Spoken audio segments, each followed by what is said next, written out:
Okay, so we are group 33 and we did the life course theory, which we talked about in class, versus the feminist theory, which was in the textbook. The life course theory is based off of personal life events that interact with historical influences. Individual issues integrate with family issues, and in the earlier life events, the period of history in which they occurred, they shape the subsequent events and issues later in life.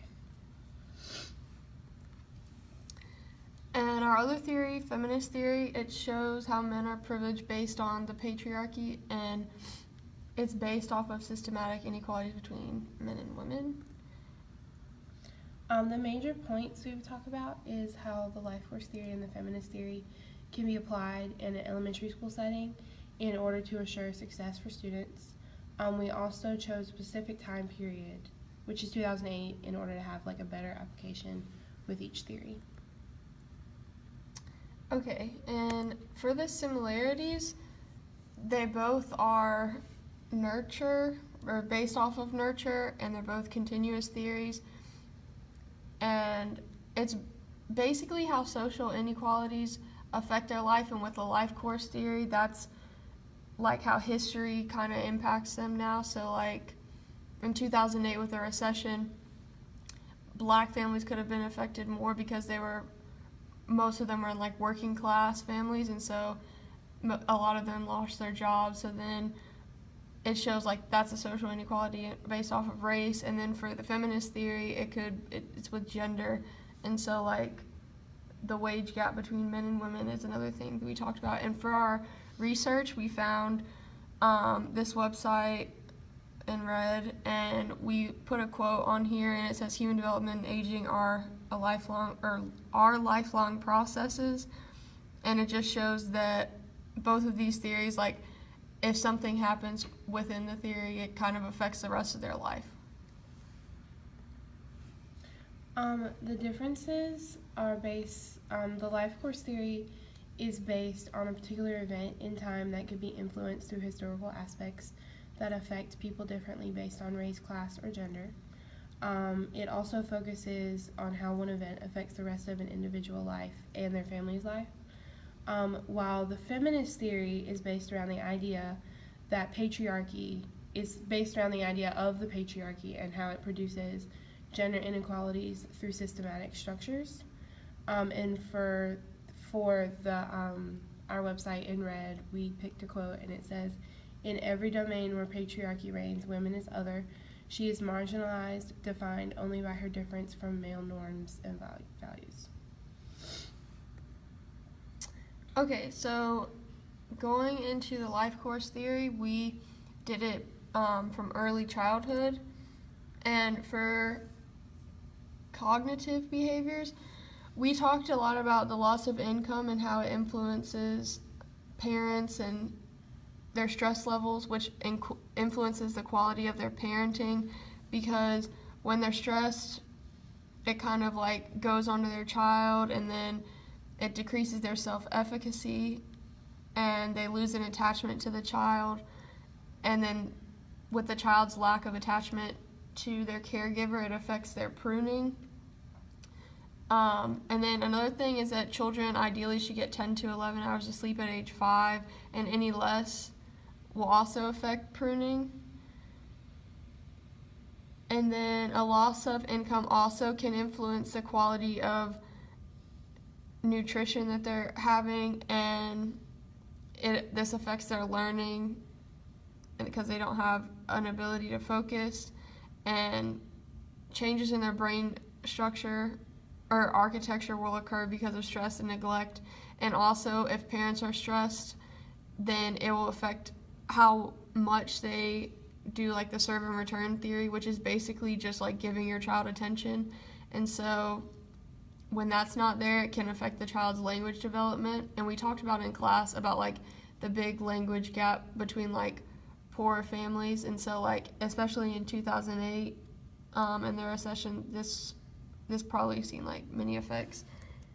And then for the social emotional behaviors, we talked about insecure attachment and how, I basically went into that in the other slide, but children will be like more vulnerable to certain situations. So if they don't have like a secure attachment with their caregiver, they can't build resilience, and they'll have less social competence. Oh yeah, and hard to build resilience. And then they'll have a lack of trust within friendships, relationships, because of the lack of attachment they have with their parent now. And then it's proven that they'll have lower academic achievement, and there's like the gap in language development as well. For the feminist theory, for early childhood, we looked at the cognitive behaviors, and lack of spatial awareness is big, because being shown certain toys, like a girl is shown a fluffy bunny or a doll, and then a boy is shown like an aerodynamic toy with spatial awareness, is training certain parts of the brain in turn, and it allows the boys to exercise spatial awareness at an earlier age than girls, and the girls might take longer to develop that area of the brain. And lower self-efficacy for parents as well. For that, like, the reason why we said low self-efficacy for parents was basically because usually it's like a gender role thing. If women, they're supposed to stay home, and like the mom might feel guilty if she has to go to work and leave her child with like a daycare person, so then she might not feel as confident as a parent, and this can like in turn create like the insecure attachment we were talking about also in the other theory.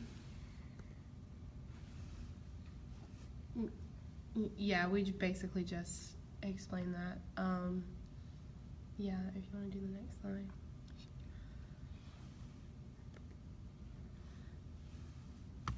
And okay, so we're going into our example for the elementary school educator.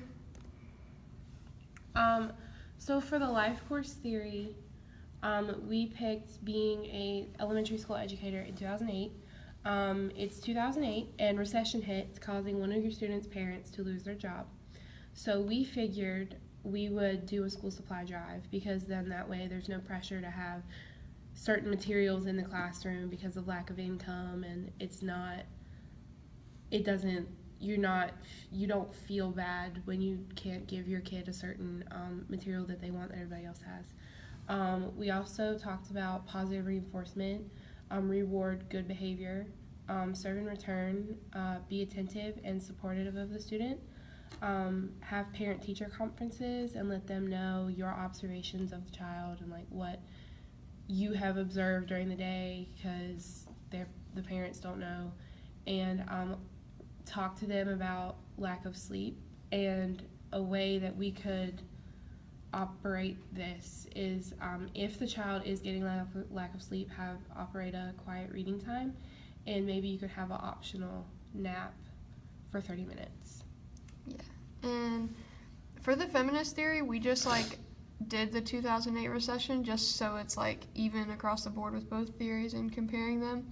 And so we were going to encourage the same type of books for both boys and girls. And so we were talking about this mainly with like book fairs and stuff, because oftentimes there's like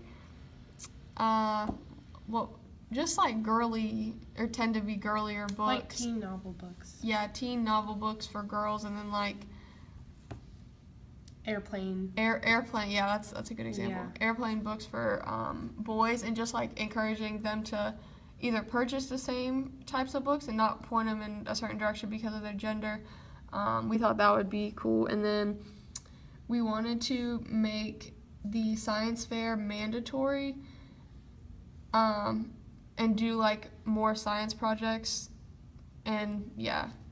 And then for another thing, we wanted to make 1 out of the 5 days of the week for recess, like organized math and science games. And we talked about potentially doing like math wars, and so it's like flashcards, and